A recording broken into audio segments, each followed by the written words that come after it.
Pertama, Bandara Bali Utara ini harus kita wujudkan, dan ini merupakan komitmen kita. Yang kedua, Pelabuhan Cilegon Bawah. Ini adalah potensi besar kita. Kita harus wujudkan menjadi pelabuhan barang, penumpang, dan penunjang pariwisata. Ini sangat strategis, apalagi kalau kita kaitkan dengan IKN. Jadi IKN ini jauh sekali dengan benua, jauh lebih dekat dengan Pelabuhan Cilegon Bawah ini. Karena IKN ini akan menjadi kota besar. Kota besar, penduduknya pasti besar, kebutuhannya pasti banyak. Dan itulah yang harus ditangkap oleh masyarakat Buleleng. Oleh karena demikian, investasi yang ketiga kita adalah kita harus dorong industri pengolahan produk-produk pertanian, peternakan, dan perikanan di Buleleng ini. Caranya dengan apa?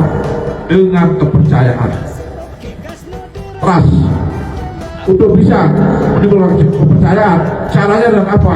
Kami sudah ada komitmen membangun dan melayani masyarakat Buleleng tanpa korupsi. Kami akan berikan karpet merah terhadap investor untuk produk pertanian. Kami tidak akan ada istilah kalau bisa diperlambat, kenapa dipercepat, atau wanipiru. Tidak, karena saya ingin bargaining saya kuat pada mereka. Bargaining dalam hal apa? Kalau kami sudah melayani mereka, kemudian bisa berinvestasi dengan baik, bargaining dalam dua hal. Satu, produk-produk Buleleng lah yang harus diproses di sana. Yang kedua, tenaga kerjanya haruslah orang-orang dari Buleleng. Kalau kami sudah sebelumnya dibayar, mereka sudah merasa membeli, kami tidak mempunyai bargaining position. Oleh karena itulah kami mengambil sikap bahwa kami akan komit membangun dan melayani masyarakat Buleleng tanpa korupsi. Yang keempat, kita harus wujudkan Singaraja sebagai kota pendidikan yang nyata. Kalau menurut saya tidak sulit, karena infrastruktur sudah lengkap. Buleleng sangat lengkap, dari sekolah penerbangan, sekolah tentara, sekolah polisi, sampai kedokteran, universitas lengkap. Tinggal kita nanti membuat grand design, tahapan-tahapan menuju Singaraja sebagai kota pendidikan.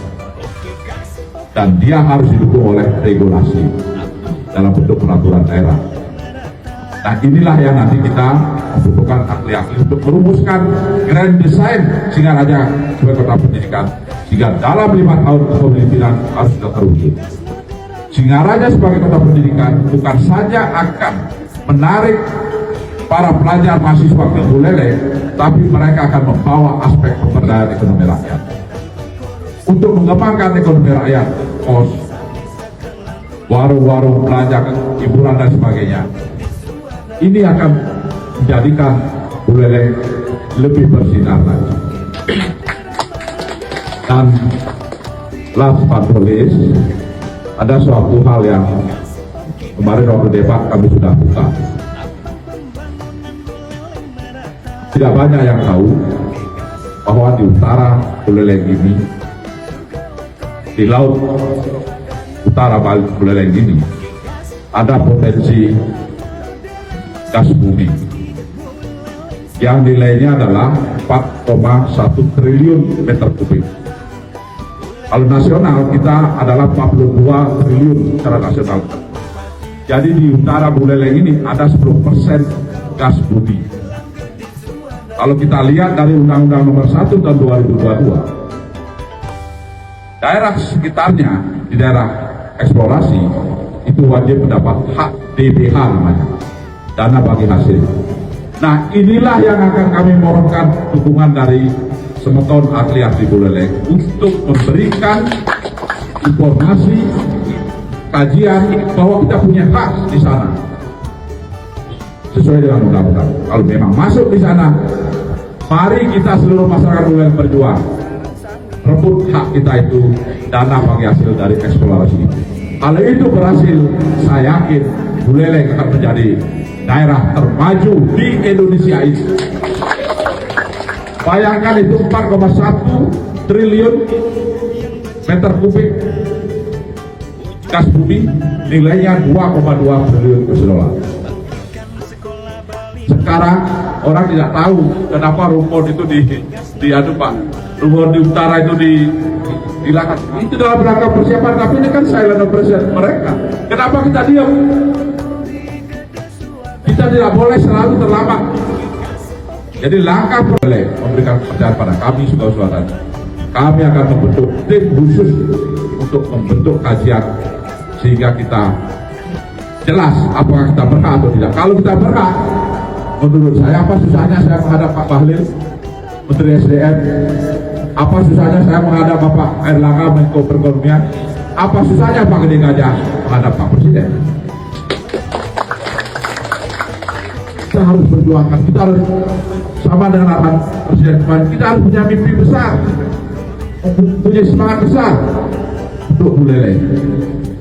Dan oleh karena itulah, kalau ini bisa terjadi, maka kalimat perubahan itu akan menemukan jati dirinya untuk masyarakat Buleleng, di mana rasa bangga kita, di mana kejayaan Buleleng itu bisa kita rebut kembali. Kalau tahun 57, tahun 60, orang Gianyar, orang Kintamani, kemudian orang Lumpung mencari kerja di Buleleng. Kita bangga menjadi orang Buleleng. Tapi sejalan dengan berpindahnya ibu kota, berpindahnya kegiatan pemerintahan, pendidikan dan sebagainya, kebanggaan itu semakin memudar sampai dengan saat ini. Saatnya melalui perubahan kita harus kembalikan kejayaan dan kebanggaan kita sebagai warga Buleleng. Setuju? Berdasarkan demikian, melalui kesempatan ini yang selalu saya akan mohon petunjuk dan arahan dari Pak Adi Makbal. Karena beliau saya buktikan, saya rasakan beliau penyelamat Bali. Bali itu siapa yang menyelamatkan beliau? Tapi beliau tidak pernah menyebut dalam pidato dimanapun tentang hal itu. Tapi kita warga Buleleng, warga Bali harus menghargai, menghormati itu. Dia ada nilainya itu bagi Bali.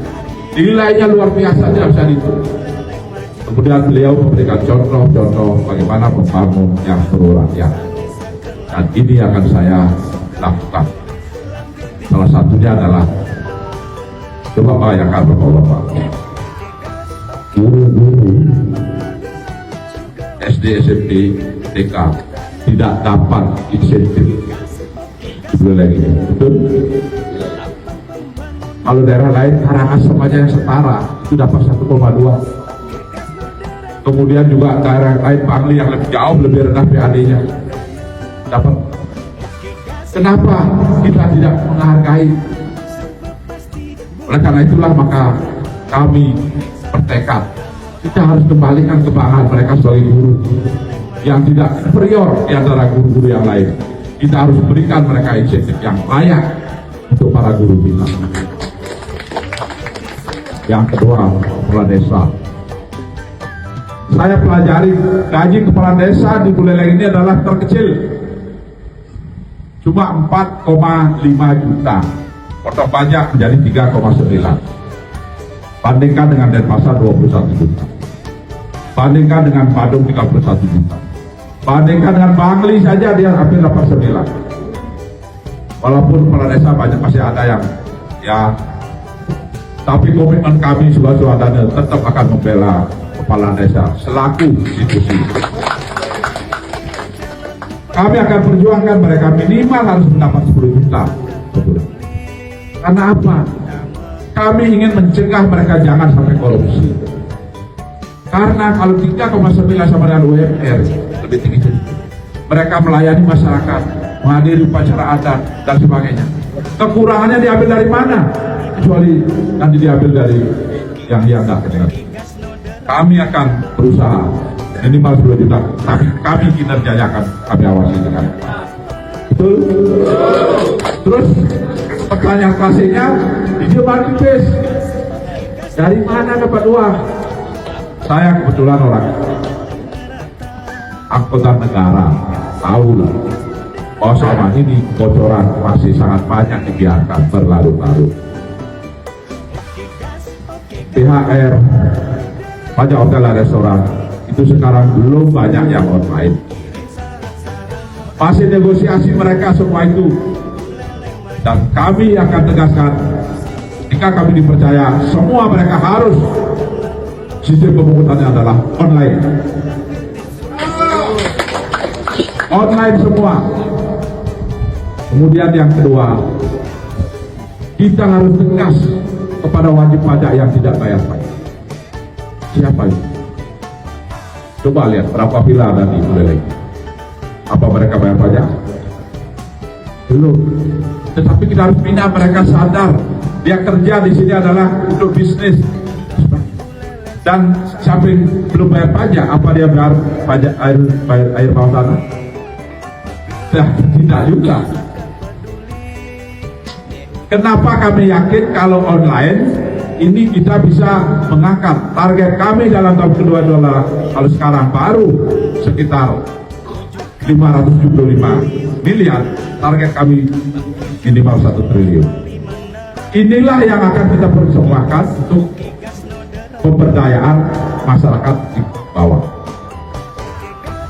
Apa buktinya? Saya pelajari. Tahun 2023 pendapatan terbesar Buleleng adanya itu, ada yang tahu dari mana?